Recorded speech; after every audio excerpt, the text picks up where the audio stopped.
Good morning, Al Ingalls here at pressure-free.com.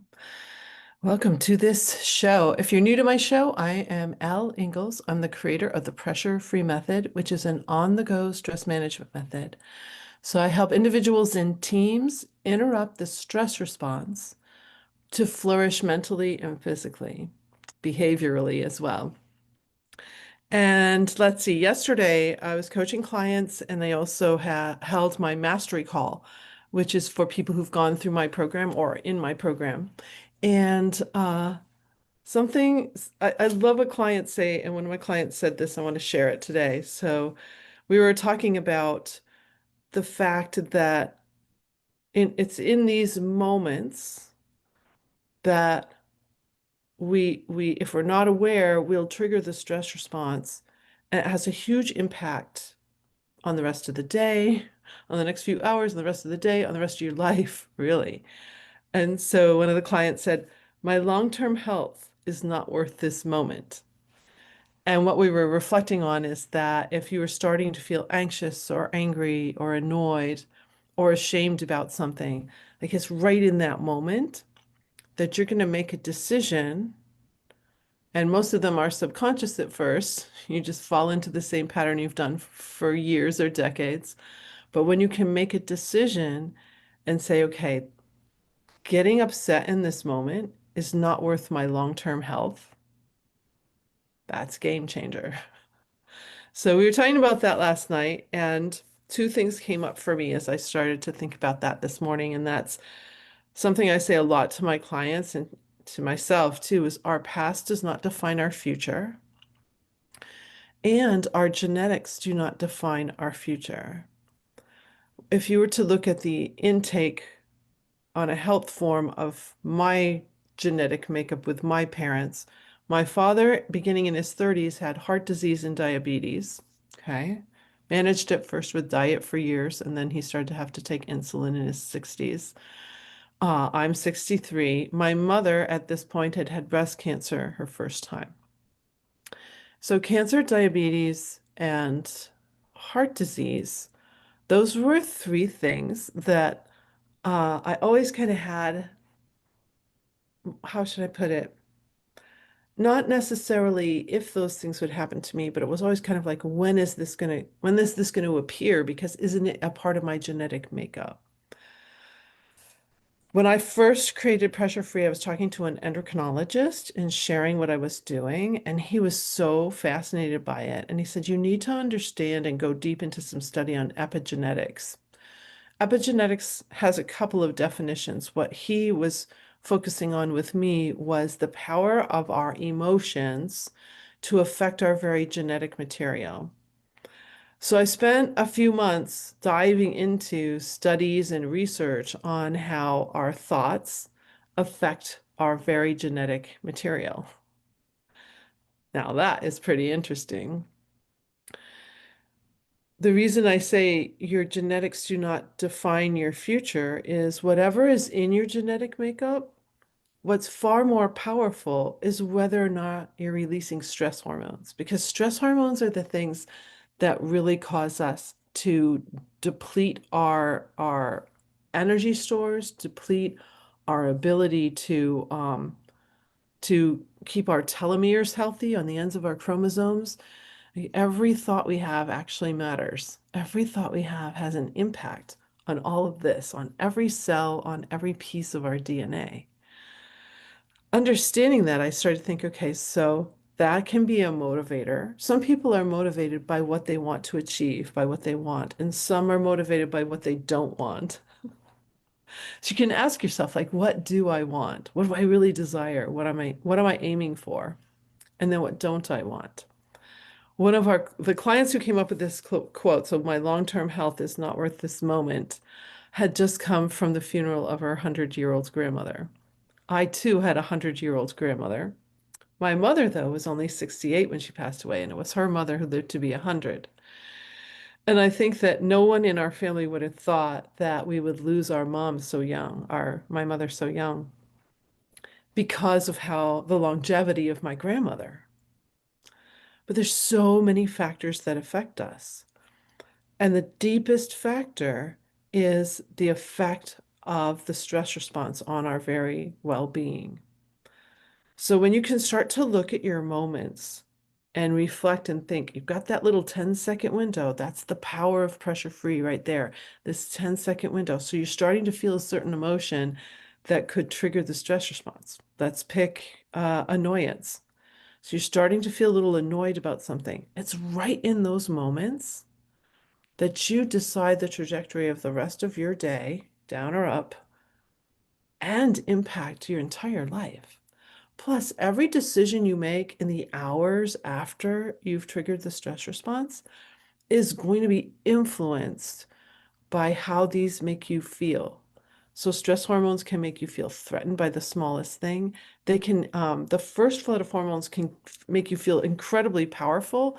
You're full of adrenaline and dopamine, so you may think you're invincible, and that may cause you to make a mistake. Um, you may not be aware of others, like the subtle cues of others. You can't really hear them or see them very well. So some people will feel your behavior is really bossy or bullying. You're just leading the charge, is what you think. That's how you feel because of these chemicals in your body. But it's very different experience to the person on the other side. So if you're a leader, if you're in leadership positions, doesn't matter what you're doing, you could be the captain of your high school team, you could be leading a major company.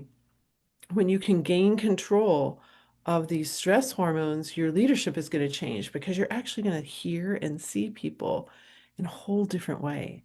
So that is pretty powerful. So again, coming back to these moments, you have the power in these moments to make decisions. And I love the word decision because it means to cut off other options. Like, I'm going here. This is my decision.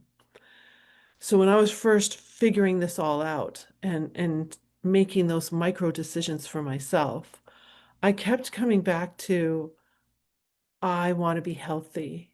I want to be optimal. I don't want to be a mess of stress. Like, I don't want that. I don't want cancer, heart disease, and diabetes. I don't want those things. And so, how that impacted my ability to say, okay, the best thing I can do for myself is not release these floods of hormones, because every chronic disease has its root in the stress response. It either causes it directly or exacerbates the symptoms of any chronic disease and mental well-being as well. So in those 10-second windows, I would just be like, I choose this. Singing my kids with Pokemon. I choose you, Charizard. Like, it's like, I choose you. We're making choices of how we want our life to be. And it can be so subtle, like I say, just the smallest annoyance. Anger's a little more easy to catch. Like, I'm starting to get really hot. Okay, so here's the deal too. I think this is a really important concept, is that when we start to go into fight or flight, into the stress response, it's really easy to justify and rationalize why we feel the way we do and why we get to be mad. So for example, if you've reminded someone over and over and over to do something and they still haven't done it, and now you're angry about it, you'll say, like, your head, and you might say, I have every right to be upset here. I have every right to be angry here. I've told you so many times. Like, you'll go into that kind of pattern. By the way, if you've told someone many times to do something and they haven't done it, it might not because they're disrespecting you or don't think it's important. It could be because they're so triggered by the stress response they can't even hear you. This is a true thing. They can't lodge the memory of you telling them to do something, or it doesn't lodge very well, so then they can't retrieve it very well because they're locked in the stress response. When I use that phrase, locked in the stress response, what I'm referring to is the fact that once we do trigger the stress response, like first thing in the morning, we have a tendency to continually be triggering it without even knowing, for very small things, because anything can feel kind of threatening. Anything can feel like you'll notice things that really are inconsequential, but now that they're blown up, like, oh, my desk is so messy, or oh, I can't find my keys, and or we start fretting and we start going into these loops that are pretty patterned. Like if you untangle the loops of the things you'll think and say after just one release of these hormones. So now we're re-triggering and re-triggering and re-triggering. But even if you just release it once, it actually takes up to 9 hours for males and up to 24 hours for females to dissipate all of this out of your cells and have you back to normal. There's a lot that happens to all of your cells when we go into fight or flight. It affects every one of your bodily processes. So your reproductive system, your digestive system, your cardiovascular system, how your brain works, like everything is affected. So you're going to go through this cycle of stuff, which is why when I'm first coaching someone, I say, we get to be gentle and generous and give ourselves a ton of grace. Those are my G words. So gentle, generous, a ton of grace. And I give that to you here too, because you can really beat yourself up over thinking, at least I did, oh my gosh, I've been triggering over this one thing for 30 years. It's been in my life for 30 years. Why? And I've been upset every time I encounter it. And that you can kind of feel like, oh my gosh, what have I been doing to myself? But that's why I say your past does not define your future. Because if you notice, noticing is really, really so important. It's the second part of pressure free method, second step, is that you're noticing the triggers. You're becoming aware of all these little things that have been causing you to feel certain emotions. So, so that's powerful. That's really powerful. Once you start noticing, your past does not define your future because now you're making different choices. You're deciding that even though you have every right to be angry in this moment, your long-term health is more important than being angry in this moment. Doesn't mean we stuff anger down because that will just create tension. It's actually like a flushing and saying, okay, I see this moment. What needs to happen? So one of the tools you can use is that empowering question. How can I solve this easily? How can I take care of this?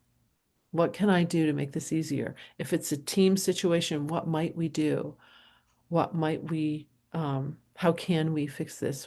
How might we fix this? Like you move into the question that powers you toward the solution that completely changes the trajectory of your day, of your year, of your life. Because instead of going here and tension and corruption of every bit of you, you chose you and you chose your team and you chose your family. You chose life. It really is kind of a life or death situation.